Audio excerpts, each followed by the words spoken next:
સંજેલીમાં ભરબજારે ચોતરફ ગંદકીના ઢગલા જોવા મળી રહ્યા છે। નગરમાં સાફ સફાઈ ન થતાં ગંદકીથી ગ્રામજનો ત્રસ્ત જોવા મળી રહ્યા છે, જેના પગલે સ્થાનિક વહીવટીતંત્ર ગોળ નિંદ્રામાં પહોંચી ગયું હોય તેમ હાલના તબક્કે લાગી રહ્યું છે। આ પ્રકારના દ્રશ્યો જોતા સંજેલી નગરમાં નજીકના દિવસોમાં ભયંકર રોગચાળો ફાટી નીકળે તો નવાઈ પામવા જેવું નથી, કારણ કે નગરમાં ઠેર ઠેર જોવા મળતા ગંદકીના ઢગલા સ્થાનિક વહીવટીતંત્રની નિષ્ફળતાનો ચિતાર આપી રહ્યા છે। સાથે સાથે સંજેલી પંચાયત તંત્રની નબળી કામગીરી સામે પણ અનેક સવાલો ઊભા થઈ રહ્યા છે।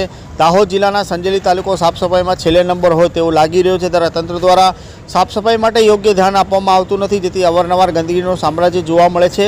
સંજેલી નગરમાં 5 દિવસથી સાફ સફાઈના અભાવે ચારે બાજુ ગંદકીના ઢગલા જોવા મળતા સ્થાનિકો વિડીયો બનાવી સોશિયલ મીડિયામાં વાયરલ કરી સાફ સફાઈ કરવા ચીમકી આપી રહ્યા છે। તેમ છતાં તંત્ર દ્વારા કોઈપણ પ્રકારની કામગીરી ન કરવામાં આવતા નગરજનોમાં રોષ જોવા મળી રહ્યો છે। ત્યારે ગંદકીના ઢગલામાં પસાર થતા રાહદારીઓ તેમજ વાહન ચાલકો આશ લગાવીને બેઠા છે કે સંજેલી નગર ક્યારે ગંદકી મુક્ત બનશે અથવા સ્થાનિક વહીવટીતંત્રની ઢીલી નીતિના કારણે નરકાગાર જેવી પરિસ્થિતિ યથાવત રહેશે, તે હાલ જોવું રહ્યું। સંજેલી નગરની અંદર સાફ સફાઈ થતી નથી અને ચારે બાજુ કચરાના ઢગલા છે અને ટીડીઓ અને પંચાયતને પણ લેખિતમાં રજૂઆત કરવા છતાં આજ દિન સુધી સાફ સફાઈ થઈ નથી।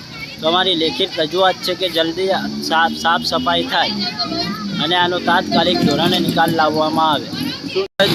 તંત્ર ધ્યાન આપતું નથી। 2 થી 3 દિવસથી કચરો સાફ સફાઈ કરતા નથી ને લેખિતમાં ને મૌખિકમાં અમે જાણ કરી છે, લેખિતમાં બી આપ્યું છે, તો છતાં કંઈ કામ થતું નથી। હમણાં કચરાના ઢગલા થઈ ગયા છે મેન રોડ જાલન રોડ પર। શું નામ આપનું? મિર્ઝા હારૂન બેગ અલ્તાફ બેગ મારું પૂરું નામ છે। સંજેલી ગામ ગ્રુપ પંચાયત તરફથી આપણા સંજેલી ગામમાં કચરાનો ઠેર ઠેર જગ્યાએ કચરો, પાણીની સમસ્યા એટલી બધી ત્રાસ છે, કશું સાંભળતા આજે 15 દિવસ થઈ ગયા નથી કચરો સાફ કરતા કે નથી, કશું નથી કરતા। આવો તંત્ર શું કામનો?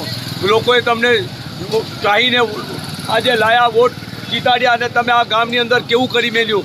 ગામ દેખો જઈ દેખો તો કચરાના ઢગલા ઢેર મારેલા છે। એનો મતલબ અમે આગળ નેતા 4 દિવસની અંદર જો ના થાય તો અમે આગળ કાયદેસર કાર્યવાહી કરીશું।